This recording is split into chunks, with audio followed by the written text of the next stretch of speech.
Ajay, bro ಎಲ್ಲಿದ್ಯಾ bro? ಆಫೀಸ್ಗೆ ಹೋಗ್ತಾ ಇದ್ದೀನಿ. ಬೇಡ ಬ್ರೋ, ವಾಪಸ್ ಬಾ. ವಾಪಸ್ ಬರಬೇಕಾ? ಏಕೆ? ಅದು ಬ್ರೋ, ಈ ನಮಕರಂ ಕೆಲಸ ಮಾಡಿದವ್ರು ಯಾರು ಅಂತ ಹುಡ್ಕೋದಿಕ್ಕೆ ನಮಗೆ ಗೊತ್ತಿರೋರು ಒಂದಷ್ಟು ಜನಕ್ಕೆ ಹೇಳಿದ್ದೆ. ಆ್ಯಂಡ್ ಅವರು ಅದು ಯಾರು ಅಂತ ಫೈಂಡ್ ಔಟ್ ಮಾಡಿದ್ದಾರೆ. ಗೊತ್ತಾಯ್ತಾ? ಯಾರು? ಅದು ಬ್ರೋ, ನಾನೇನೋ ಹೇಳ್ತೀನಿ ಅದು ಯಾರು ಅಂತ, ಆದರೆ ನೀನು ಅದನ್ನು ಹೇಗೆ ತಗೋತೀವ ನನಗೆ ಗೊತ್ತಾಗ್ತಿಲ್ಲ.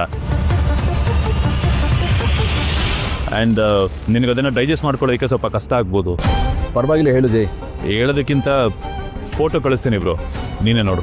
ಓಕೆ, ಒಂದು ಸೆಕೆಂಡ್.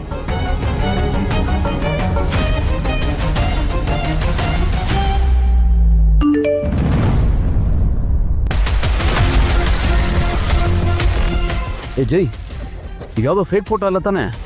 ಬ್ರೋ, ನನ್ನನ್ನು ಡೌಟ್ ಬರ್ತಾ ಇದೆಯಾ ಬ್ರೋ ನೀನು? ಇಲ್ಲ ಜೈ, ನನ್ಗೆ ಇದನ್ನ ನಂಬಕ್ಕಾಗ್ತಾ ಇಲ್ಲ. ನನಗೂ ಸೇಮ್ ನಿನ್ನ ಥರನೇ ಆಗಿತ್ತು ಬ್ರೋ. ನಂಗೆ ಈ ವಿಚಾರನ ಡೈಜೆಸ್ಟ್ ಮಾಡ್ಕೊಳ್ಳೋಕ್ಕೆ ಆಗಲಿಲ್ಲ. ಅದಕ್ಕೆ ನಾನು ನಿನಗೆ ಹೇಳಿದ್ದು, ನಿನ್ನ ಕೈಲೂ ಇದನ್ನು ನೋಡಿ ಸಹಿಸ್ಕೊಳ್ಳೋಕ್ಕಾಗೋದಿಲ್ಲ ಅಂತ. ಆ್ಯಂಡ್ ಇದು ಪಕ್ಕಾ ನ್ಯೂಸು ಬ್ರೋ.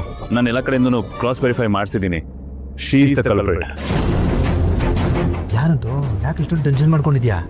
ಹೇಳ್ತೀನಿ. ಸರಿ ಜೈ, ನಾನು ಮನೆಗೆ ಬರ್ತೀನಿ, ನೀನು ಬಂದ್ಬಿಡು.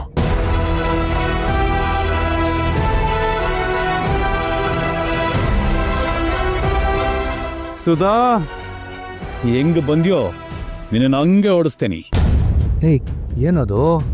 ನಮ್ಮವ್ರು ಯಾರೂ ಮಾಡಿರೋಕ್ಕೆ ಸಾಧ್ಯ ಇಲ್ಲ ಅಂತ ಇಷ್ಟೊತ್ತು ಮಾತಾಡ್ಕೊಂಡವಲ್ಲ, ಇದೆಲ್ಲ ಸುಳ್ಳು ಆನಂದ್. ಅಂದ್ರೆ ನಮ್ಮವ್ರು ಈ ಹೇಸಿಗೆತ್ತಿನ ಕೆಲಸ ಮಾಡಿದ್ದಾರೆ.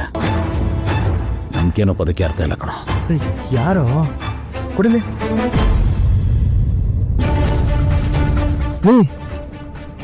ಸುಧಾ,